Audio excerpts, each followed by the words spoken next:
114 রানের টার্গেট বাংলাদেশের 120 বলের খেলা, আর 120 বলের 118তম বলে বাংলাদেশের দরকার 6 রান। মাহমুদুল্লাহ ছক্কার উদ্দেশ্যে বল হাঁকিয়েছেন, কিন্তু তারপর যেটা হয়েছে সেটার জন্য আমাদের সবার মন খারাপ, বাংলাদেশের প্লেয়ারদেরও মন খারাপ। সেই সঙ্গে দাঁড়িপাল্লায় অনেক কিছুই উঠছে, কাঠগড়ায় অনেক প্লেয়ারই দাঁড়াচ্ছেন।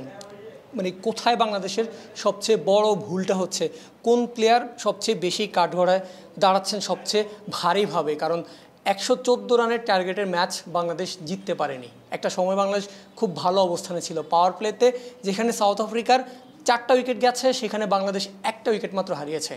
এইরকম একটি স্টার্ট বাংলাদেশ পেয়েছিল, বলে বলে রান নিলেও বাংলাদেশ ম্যাচটা জিততে পারতো, কিন্তু সেখান থেকে বাংলাদেশ ম্যাচটা জিততে পারেনি। লিটন দাস ভালো খেলেননি, শান্ত অনেকক্ষণ মাঠে ছিলেন, কিন্তু মাঠে যে কারণে ছিলেন সেই কারণে সেই কাজটা তিনি করে যেতে পারেননি। তানজিদ তামিম ভালো স্টার্ট পেয়েও তিনি তার কাজটা করে যেতে পারেননি। তবে একজন ক্রিকেটার যার ব্যাটের পাশাপাশি বোলিং দুই বিভাগেই বাংলাদেশকে ভোগাচ্ছেন, তিনি আর কেউ না, সাকিব আল হাসান।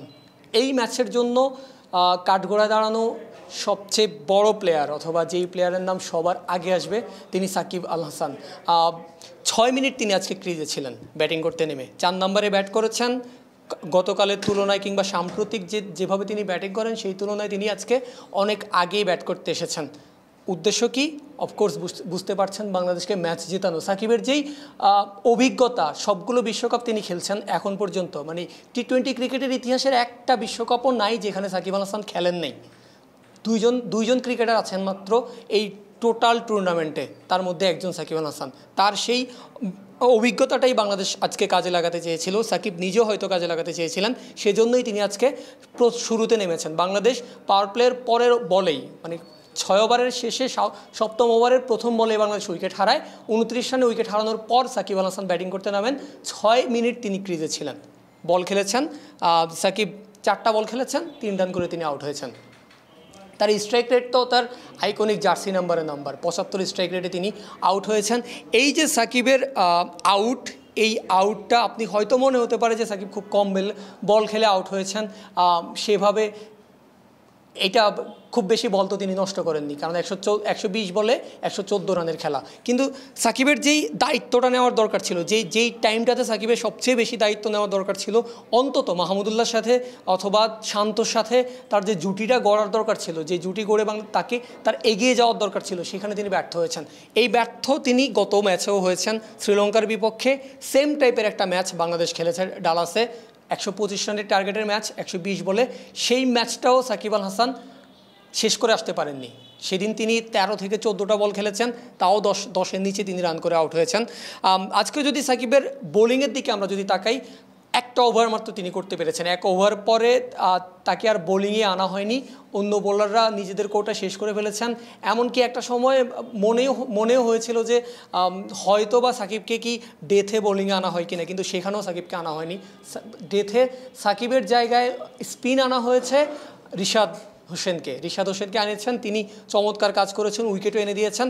সাকিব আল হাসান বাংলাদেশ ক্রিকেট লেজেন্ড, ইতিহাসের সেরা অলরাউন্ডারদের একজন, কিন্তু এই মুহূর্তে সাকিব আল হাসান তার কোটার 4 ওভারও করতে পারছেন না। চলছে প্রেডিকশন গেম নগদ অ্যাপে। প্রেডিকশন করে জিতুন জিক্সার বাই টিভি, স্মার্টফোন সহ আরো অনেক পুরস্কার। তার কোটার 4 ওভারও তিনি করেননি, 1 ওভার করেছেন, 1 ওভারে তিনি 6 রান দিয়েছেন।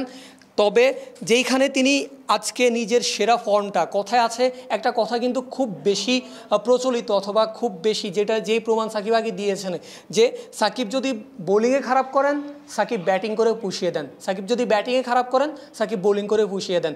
যেভাবেই হোক সাকিব নিজের ফর্মটা ধরে রাখেন, সাকিব নিজের সেরাটা দিয়ে বাংলাদেশকে জিতান। কিন্তু এই মুহূর্তে এই 2 ম্যাচে যা কিছু দেখা গেছে, যদিও শ্রীলঙ্কার বিপক্ষে বাংলাদেশ ম্যাচ জিতেছে, ক্যাপ্টেন শান্ত নিজেই বলেছেন যে যাই হোক খেলায় ম্যাচ জিততে পেরেছে বাংলাদেশ, এটাতেই তিনি স্বস্তি প্রকাশ করেছেন, অথবা এটাতেই তিনি খুশি প্রকাশ করেছেন। খুবই স্বাভাবিক, বাংলাদেশের দর্শকরাও তাই করেছে। আজকের ম্যাচেও হয়তো বা শান্ত তাই বলতেন, কিন্তু সেই পরিস্থিতি আজকে আর হয়নি। আজকে আরও কম রানের টার্গেট, কিন্তু আজকে বাংলাদেশ করতে পারেনি, 109 রানই করতে পেরেছে সর্বসাকুল্যে। 4 রানে বাংলাদেশ ম্যাচটা হেরেছে, আর সাকিব আল হাসান সেই ম্যাচে 4 বলে 3 রান করে আউট হয়েছেন।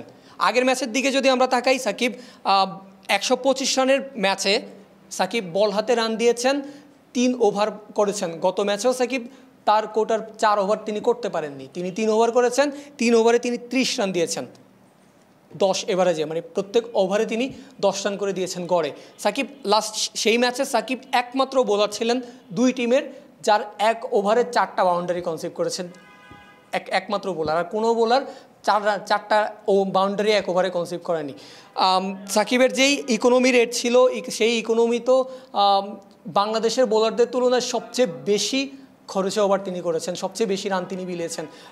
সেকেন্ড ইকোনমি যদি আমি বলি, হয়তোবা দ্বিতীয় সর্বোচ্চ রান যে বিলিয়েছেন তিনিও 6.5 করে রান বিলিয়েছেন। সাকিবের এই ফর্মটা, সাকিব আল হাসানের এই ফর্মটা এই পর্যায়ে এসে যখন বাংলাদেশের সাকিবকে সবচেয়ে বেশি দরকার ছিল, আজকে বাংলাদেশ যে অবস্থানে দাঁড়িয়েছিল 19 ওভার 4 বল পর্যন্ত, অর্থাৎ যখন স্কোরবোর্ডের অবস্থান এমন ছিল যে 2 বলে 6 রান দরকার, 4 কিংবা ছক্কা, মাহমুদুল্লাহ ছক্কার জন্য বল হাঁকিয়েছেন, তখন পর্যন্ত বাংলাদেশ যেখানে দাঁড়িয়েছিল সেখানে এই ম্যাচ জিতলে বাংলাদেশের ইতিহাসের এখন পর্যন্ত সেরা বিশ্বকাপ অলরেডি হয়ে যেত। 2টা ম্যাচ এখনও বাংলাদেশের বাকি, তার আগেই বাংলাদেশের ইতিহাসের সেরা দুইটা ম্যাচ বাংলাদেশ জিতে যেত, বাংলাদেশ ইতিহাসের সেরা বিশ্বকাপটা নিজেদের হয়ে যেত। কারণ শ্রীলঙ্কাকে বাংলাদেশ কখনোই বিশ্বকাপে হারায়নি। টি20তে বাংলাদেশ শ্রীলঙ্কাকে হারিয়ে বিশ্বকাপের আসর শুরু করেছিল। শুধু বিশ্বকাপ না, টি20 ফরম্যাটেই বাংলাদেশ কখনোই সাউথ আফ্রিকাকে হারায়নি। আজকে বাংলাদেশের সেরা সময় ছিল সাউথ আফ্রিকাকে হারানোর।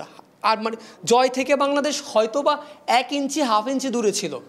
সেই ম্যাচটা বাংলাদেশ জিততে পারেনি, আর সেই ম্যাচের সবচেয়ে বড় ফ্লপটা সাকিব আল হাসান করেছেন।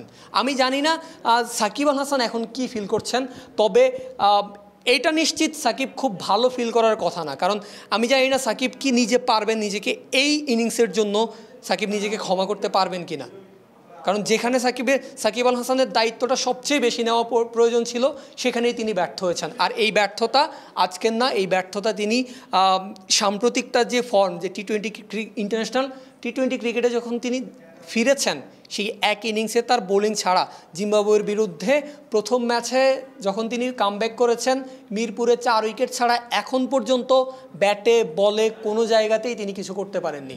বাংলাদেশ আমেরিকার সাথে বাংলাদেশ সিরিজ হেরেছে, সেই ম্যাচে দ্বিতীয় ম্যাচে সাকিব আল হাসান উইকেটে ছিলেন, 30 রানের মতো তিনি করেছেন, কিন্তু বাংলাদেশকে ম্যাচ জিতিয়ে তিনি মাঠ থেকে বের হতে পারেননি। এইরকম একটা ফর্মের মধ্য দিয়ে সাকিব যাচ্ছেন। সাকিব কি ফিল করছেন আমি আবারও একই কথা বলছি, জানি না। তবে এই ম্যাচের জন্য সাকিব নিজেকে ক্ষমা করতে পারবেন কি না, সেটা সাকিব সবচেয়ে বেশি ভালো বলতে পারবেন। তবে আরেকটা প্রশ্ন সাথে থেকে যায় যে বাংলাদেশের দর্শকরা এইরকম একটা হিস্টোরিক্যাল ম্যাচের সামনে থেকে ম্যাচ হারার পর সাকিবের এই ইনিংসটাকে দেখার পর সাকিবকে ক্ষমা করতে পারবেন কিনা, কিংবা সাকিবের এই ইনিংসটাকে বাংলাদেশের দর্শকরা ক্ষমা করতে পারবেন কিনা, সেটা এখন প্রশ্নের বিষয়, সেটা প্রশ্ন দর্শকদের কাছে। তবে বাংলাদেশ ম্যাচ হেরেছে, ম্যাচ হারার পর আমি যদি পয়েন্ট টেবিলের দিকে তাকাই, তাহলে বাংলাদেশ যথারীতি এই ম্যাচ হারার পর বাংলাদেশ 2 ম্যাচে 1টা জয় 1টা পরাজয়, বাংলাদেশের পয়েন্ট 2। আর পয়েন্টের টেবিলে নেট রান রেটে বাংলাদেশ এগিয়ে আছে নেদারল্যান্ডস থেকে, তাদেরও বাংলাদেশের মতোই 1 ম্যাচে 1টা জয় 1টা পরাজয়, তাদেরও পয়েন্ট 2। তবে নেট রান রেটে এগিয়ে থেকে বাংলাদেশ আছে 2 নম্বরে। সাউথ আফ্রিকা 3 ম্যাচে 3টা জয় নিয়ে 6 নম্বরে, 6 পয়েন্ট নিয়ে তারা 1 নম্বরে আছে। ইতিমধ্যেই তাদের যেই উদ্দেশ্যে গ্রুপ পর্ব খেলা, সেটা হচ্ছে সুপার 8 বলা চলে তাদের কনফার্ম হয়ে গেছে। বাংলাদেশের 2টা ম্যাচ বাকি, নেদারল্যান্ডস, বাংলাদেশের আরেকটা ম্যাচ বাকি হচ্ছে নেপাল। এই 2টা ম্যাচ যদি বাংলাদেশ ঠিকঠাকভাবে জিতে যায়, তাহলে বাংলাদেশের সেকেন্ড রাউন্ড কনফার্ম অথবা সুপার 8 কনফার্ম 6 পয়েন্ট নিয়ে বলা চলে, যদি শ্রীলঙ্কা কিংবা নেদারল্যান্ডস অন্য অঘটন কোনো ধরনের অঘটন না ঘটায়। এটুকুই আজকে বাংলাদেশের পরের ম্যাচ নেদারল্যান্ডসের সাথে। সেই ম্যাচে বাংলাদেশ কামব্যাক করবে। বাংলাদেশের কামব্যাকের চাইতে সবচেয়ে বেশি যেটা জরুরি, বাংলাদেশের কামব্যাক যেটা করলেই হয়ে যাবে, সেটা হচ্ছে বাংলাদেশের প্লেয়ারদের কামব্যাক করতে হবে।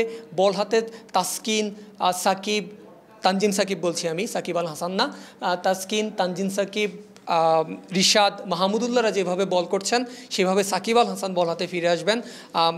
তাওহিদ হৃদয় যেভাবে ব্যাটিং করছেন, মাহমুদুল্লাহ রিয়াদ যেভাবে ব্যাটিং করছেন, সেভাবে সাকিব আল হাসানও ব্যাটিংয়ে ফিরে আসবেন। আর সেই সঙ্গে ফিরে আসবে বাংলাদেশের টপ অর্ডাররা। প্রত্যাশা এটাই, এই প্রত্যাশাটা ছাড়া অ্যাকচুয়ালি আর কিছুই তেমন বলার নাই। শেষে ওই আরেকটা কথাই বলে শেষ করতে চাই, সেটা হচ্ছে আমি জানি না সাকিব আল হাসান আজকের এই ইনিংসের জন্য নিজেকে ক্ষমা করতে পারবেন কিনা। সাইন আউট করছি, পারভেজ আল হাসান, আল্লাহ হাফেজ।